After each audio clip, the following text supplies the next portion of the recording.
আসসালামু আলাইকুম রাহমাতুল্লাহি ওয়া বারাকাতুহু। সুপ্রিয় সম্মানিত দর্শক শ্রোতা, আশা করি মহান রব্বুল আলামিনের দয়ায় আপনারা সকলেই ভালো আছেন। সুপ্রিয় সম্মানিত দর্শক শ্রোতা, আল্লাহ পাক রব্বুল আলামিনের ৯৯টি নাম রয়েছে। প্রতিটি নামেরই রয়েছে আলাদা আলাদা ফজিলত।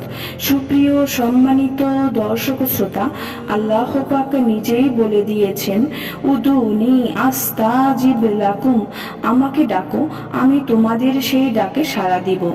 অন্যত্র এক আয়াতে আল্লাহ পাক নিজেই বলেছেন কিভাবে ডাকবে। আল্লাহ পাক নিজেই শিখিয়ে দিয়েছেন, অলিল্লাহিল আসমাউল হুসনা ফাদউহু বিহা, আল্লাহর সুন্দর সুন্দর নাম রয়েছে, তোমরা সেই নামসমূহে আল্লাহকে ডাকো। সূরা আরাফ ১৮০ নম্বর আয়াত।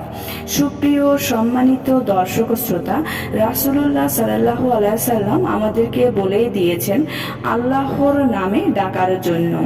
সুপ্রিয় সম্মানিত দর্শক শ্রোতা, আজকে ভিডিওতে আলোচনা করব আল্লাহর একটি জালালি নাম, ইয়া খালিকু।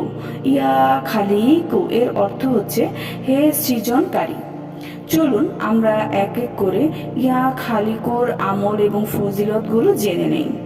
এক নম্বরে যে আমল এবং ফজিলতটা রয়েছে, এই এসএম মুবারক যে ব্যক্তি ৫ ওয়াক্ত নামাজ শেষে বিজোড় সংখ্যায়, যেমন ৩ বার, ৫ বার, ৭ বার, ৯ বার ইত্যাদি আজীবন পাঠ করলে আল্লাহ এক শ্রেণীর ফেরেশতার সওয়াব কিয়ামত পর্যন্ত পাঠকারীর আমল নামায় লেখা হবে।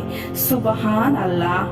সুপ্রিয় সম্মানিত দর্শক শ্রোতা, ইয়া খালিকুর দ্বিতীয় যে আমলটি পাওয়া যায় সেটি হচ্ছে কোনো প্রকার দুশ্চিন্তা বা বিপদে পড়লে আল্লাহর রহমতে এই এসএম জিকির দ্বারা সেই চিন্তা ও বিপদ দূর হয়ে যায়। সুপ্রিয় সম্মানিত দর্শক শ্রোতা, আসুন আমরা ইয়া খালিকুর আমল বেশি বেশি করি। সুপ্রিয় সম্মানিত দর্শক শ্রোতা, আজকের ভিডিওটি এই পর্যন্তই। ভিডিওটি যদি ভালো লেগে থাকে অবশ্যই চ্যানেলটি সাবস্ক্রাইব করবেন, লাইক করবেন, কমেন্ট করবেন এবং বেশি বেশি শেয়ার করে দিবেন। সবাই ভালো থাকবেন। আল্লাহ হাফেজ।